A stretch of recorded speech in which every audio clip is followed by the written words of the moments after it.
what can my listeners take away in terms of like the skills that they might be able to adopt that can radically improve their life, their health, et cetera? I mean, I feel like there's so much, you have so much knowledge to offer.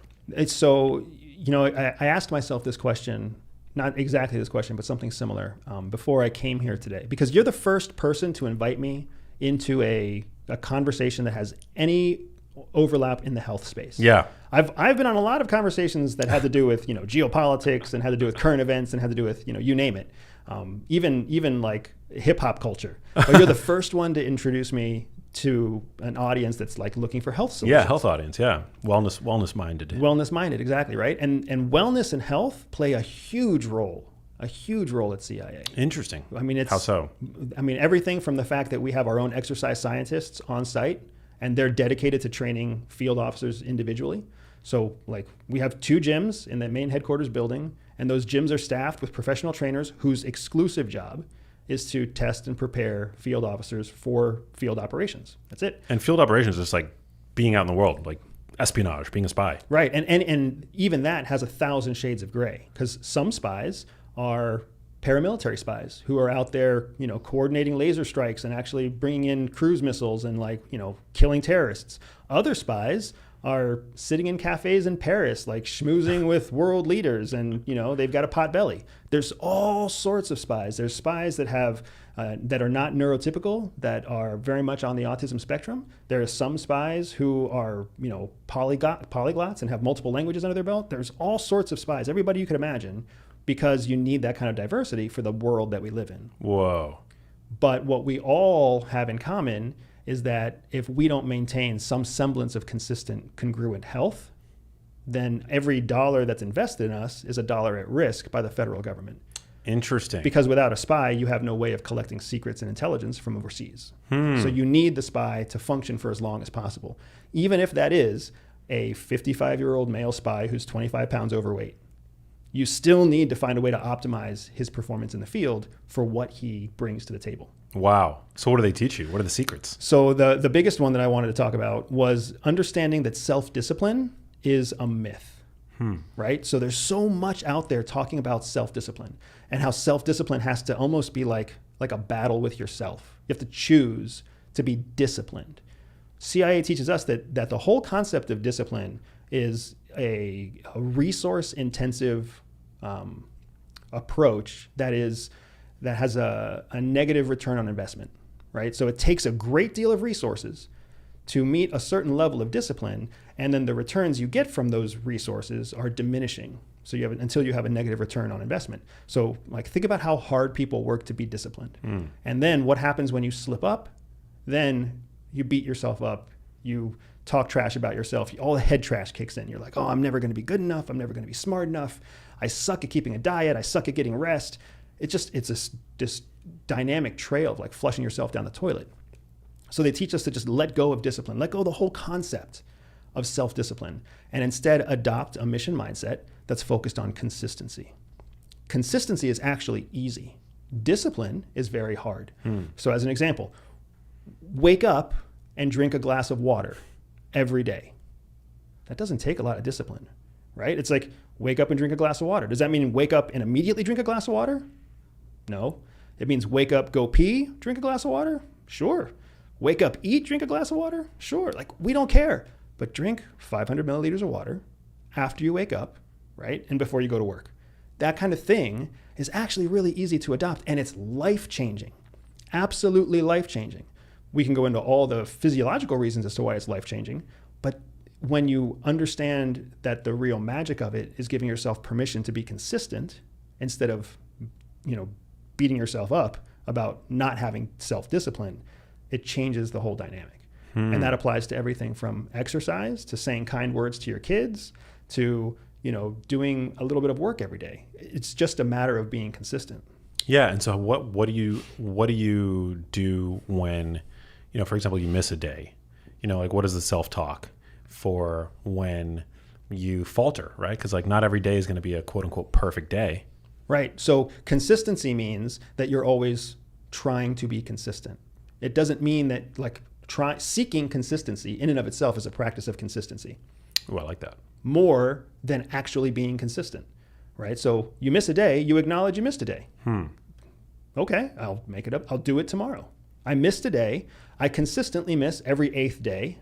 Wow, like I just unlocked something about myself, right? For some reason, I have capacity to maintain, a consistent schedule for 7 days, but not 8 days. Now I can actually ask myself the question, what's happening on day 7 that makes it so I can't do this on day 8? Change that thing, and now boom, now you make it to 15 days, right? But you have to be able to have without consistency, you can't measure your own progress. Right. You have to be able to measure your own progress to be able to empirically go back and change your system so that you can make additional progress. So it's a very boring, nerd-friendly approach to optimizing yourself, but that's how we do it.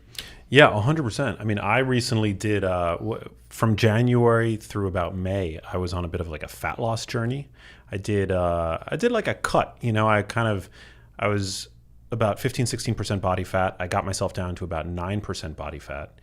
And the way to do that, I mean, it's like consistency is the name of the game. Absolutely. And you really, day to day, you don't really see progress day to day. Like the scale goes up, it goes down. It's not linear, right? Like it's not like you're losing body fat or losing weight, which is the easiest kind of metric to track, right? Because I have a scale in my bathroom. It's not like that declines on a day-to-day basis. Your weight is influenced by water retention, how many carbs you ate the day before, temperature, even like inflammation from a good workout the prior day. I mean, that will make you store more water and you'll see the scale go up, right? But it's like only when you zoom out are you able to see the progress, and you only progress when you consistently stick to, in the case of fat loss, a calorie deficit, a diet that allows you to sustain a calorie deficit. Right. So you touched on something I think that was really powerful there. One of the things that we're always encouraged to do at the agency that's different from what conventional people are taught. Conventional means it's just like what society expects of you. Yeah. You're taught to visualize your goal, look for your goal, and then always measure your success against the goal you're trying to achieve. Right? Makes sense. We've all heard that before. It makes sense. That's what we're all doing. I want to be a vice president. Today, I'm a senior director, so I'm 2 steps away from my goal. What CIA teaches us to do is look from where you started from to where you are. So always look back to determine your level of success. Don't look forward to determine your level of success, because the end goal can very well change. President changes, end goal changes. Mission needs change, end goal changes. International disaster happens, end goal changes. So you can never count on the end goal to be consistent. Yeah. But you can always count on the starting point to be consistent. So you can always measure your success and your progress against where you started from, but you can't always measure your success and your progress against where you're trying to go.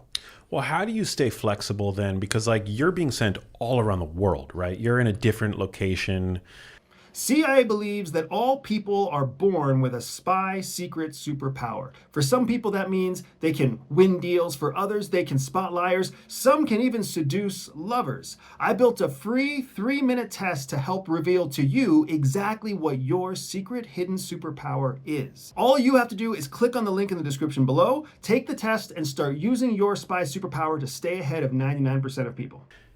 Every day, potentially, and yet you have these goals and these practices that you need to stay consistent with. So how do you maintain a flexible mindset when your external environment is constantly changing? Because you understand that the continuity is the internal environment, right? Your choice and your power of choice is the thing that goes with you everywhere you go, right? Your mission mindset is the thing that goes with you everywhere. So whether you're in India or whether you're in Pakistan or whether you're in Brazil, if you have the focus on having water every day after you wake up, it doesn't matter where you are. And you'll find your way to clean water, and you'll be prepared to have that clean water. If you're committed to having the right balance of low-fat meats, high-carb foods, your right mix of grains and vegetables and everything else, you'll just find the local versions of every one of those categories, right? And that's what you'll do. Yeah. And then there's also an element here where you have to accept something that Hollywood doesn't ever kind of demonstrate.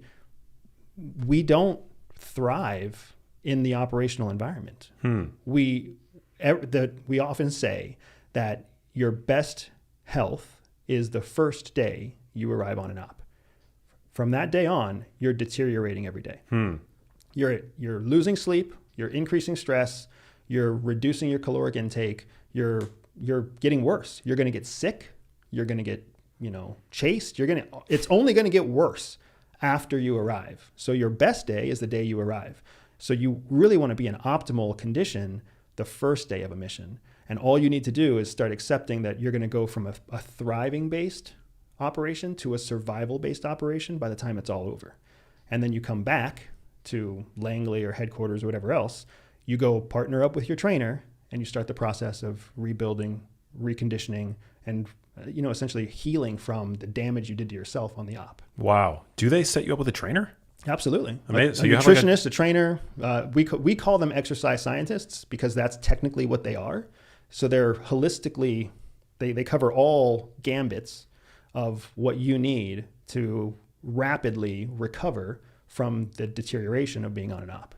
From a nutrition standpoint. Nutrition and physical, yeah. Yeah. What kind of guidance do they give you? So they guide our supplement use. They guide our dietary choices. They do it all based on, VO2 measurements, body fat measurements, the composition of your body, where your age is, where your heart health is, et cetera, right?